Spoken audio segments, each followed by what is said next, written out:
Hey friends, today we are going to learn the theory of evolution. We see many organisms in and around our surroundings. And when we see them, we just imagine, we just think that these organisms are best fitted for this particular region where we see them. Now take an example of the monkeys which are jumping from one trees to other trees. We think that these are best fitted for being on trees. And this is similar for different organisms on the planet, like these thorny lizards from Australia, these penguins from South America region, polar bear from polar regions. These are different insectivorous plants found in forest and desert animals, and these are all examples of different animals and different living organisms on the earth, which are found in different regions. And it was believed earlier that these all organisms from planet, they are maintained, they live, they are survived because of some divine force. But this belief was changed after Charles Darwin's studies. Who was Charles Darwin? Here you can see the picture of Charles Darwin. He was a naturalist and he was only 22 years old when he was studying at Cambridge University at UK. When he was studying at Cambridge University, he was invited to an expedition. He was invited to a naturalist expedition. And through this expedition, he studied many organisms and many living beings. During this expedition, he studied different regions also. He started his expedition from South America. There he studied different fossils and different living organisms, and this was the first time he got his ideas of similarities between different organisms. He saw that after observing fossils, he observed that the fossils of the, take an example, dinosaurs, fossils of the dinosaurs like animals, larger animals, and the sloth, living organisms like sloth, they have many similarities. And this was only one example. He saw many of the fossils and many living organisms which were having many similarities. So he gave his conclusion that there must be some link between this similarity. This is not just a coincidence. There must be some base, some link. And by taking these studies with him, he went to Galapagos Islands. That is, Galapagos Islands, they are located at the equator region of our planet. And because it is located at equator region, it is having plenty of sunlight and plenty of resources. And that is why there are much biodiversity is observed there at Galapagos Island. That is why he had chosen these islands for his studies. He went there in September 1831 and he observed different organisms there. He observed the biodiversity, like he observed the finches, he observed many of the birds, he observed this tortoise, and then he concluded, he saw there that the organisms, this is the example of finches which you can see on the top. These finches, although they are of the same species, there is a change, there is the difference seen in their beak size and shapes. He saw that the beaks of the finches were of different size and different shape from place to place, from different island to island, from South America where he observed this finches, and when on Galapagos Island he observed these finches. Although they are of same species, he saw that the beak was changing. Beak was changing the shape and size time to time. He observed the same things about the tortoise. Galapagos tortoise, some of them were found with short neck and some of them were found with longer neck with the different shell size. He saw that there must be some factor which is affecting these changes. Then he studied the food habits and the behavioral pattern of these organisms, and he also studied, by the same time he was reading the book of Thomas Robert Malthus. The book was named as An Essay on Democracy. This book has mentioned that the writer Thomas Robert Malthus, he mentioned that the living organism reproduce unlimited time. That means many of the organisms are produced. Number of organisms are produced by reproduction, but these all are not survived. If these all are survived, there will be different pattern on the earth, but this doesn't happen. When this living organism produce number of organisms, there is competition among them. Competition for what? competition for food, competition for survival, competition for different resources. So there is competition for different things among these species.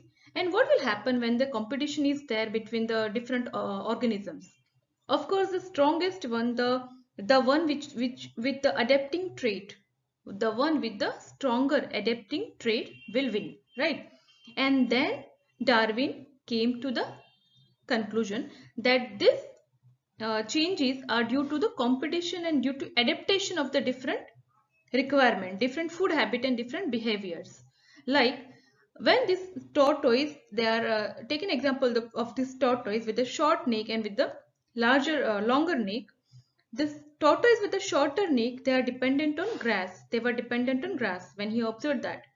The grass was only the food for this tortoise with the shorter neck.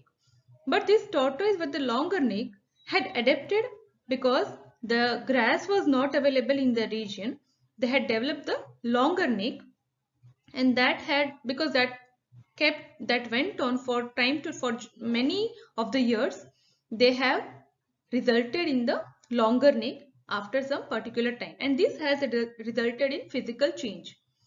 So this was the theory he gave of natural selection. This he called evolution, and that is due to natural selection, he said. He said the organisms which are having good trait, which are adapting only, will survive, and which are not adapting, which don't develop the good trait, they will die. And that is why the selected one, like this, the tortoise with the longer neck will be selected after few years. If the grass is not available, this tortoise with the shorter neck will die if they don't adapt their neck to longer neck, if they don't adapt and don't bring the physical change in their body. So they will die, and only remaining will be the longer neck tortoise, and they will only reproduce and they will result into new species which are like them due to genetic makeup. Now, he made many of the conclusion by his studies by this time, but he could not publish any of these studies, any of this theory of evolution of natural selection he could not publish. He studied this all, and at the same time in 1958, in and around 1958, he came in contact with Alfred Russel Wallace. Alfred Russel Wallace was also a naturalist, and he told to Charles Darwin that he also came to same conclusion, that the evolution, the changes in organism occur due to the natural selection, due to the adaptability and the stronger characteristics, stronger traits. Trait means characteristic which are developed due to adaptation, right? So he also said he had come to same conclusion. So based on both of these, Russel Wallace and Charles Darwin studies, in 1958 they both presented the joint letter. In that they have given the their conclusion about the adaptation and the good traits which develop into new species, new changes in the species. And then Charles Darwin, he independently wrote and published the book of Origin of Species, where he had included all he studied, and he brought it to conclusion that it is the evolution is due to natural selection, which is due to biological reasons and not due to some divine force or some God's creation. This is all scientific, and whichever are stronger, whichever are only developing the good traits, they are only surviving. So this was about the studies of Darwin, which was also compared to Lamarck theory. Lamarck, he was also earlier he studied the evolution, but he made the conclusion in around 1801. Lamarck studied evolution, and he made the conclusion that he took the example of giraffe with the shorter neck. He told that the giraffe which are having shorter neck, they develop the longer neck. They only develop the longer neck, and they are dependent on the leaves of the tree, because the trees at the shorter height, they were not having the leaves, so they were dependent on the leaves at the certain height, and then they developed the longer neck, and they kept changing their physical appearance, and they survived. This was the Lamarck theory of evolution. But this was proved wrong after Darwin's theory of evolution.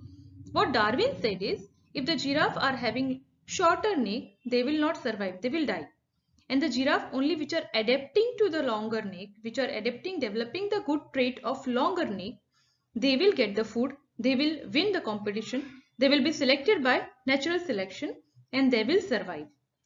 Okay, so because they are surviving, they will reproduce and they will produce a new species like them only with the longer neck. So this is the natural selection theory which proves the Lamarck theory wrong, right? Which said that shorter neck will develop into longer neck slowly and they will only give rise to new species with the shorter neck, which will again change into longer neck, which will again change into physical appearance. But that was not correct. So I hope you understood this, the difference between Lamarck theory and Darwin theory. The Darwin theory of natural selection is useful for understanding the variation in different living organisms, and variation keeps occurring in living organism. We see that many of the organisms still keeps growing and new species are kept still developing because of different changing factors among the food factor, we can say climate factor, and different adaptability to them. So this all keeps changing and you know where we have reached, right? Evolution of human beings occurred and now we are also evolving to certain extent, right? Because of the development, because of our adaptability and development of certain traits. So this was Charles Darwin's evolution theory of natural selection, and this had proved that evolution is fact and variation occurs due to biological factor, not due to certain divine force. Thank you.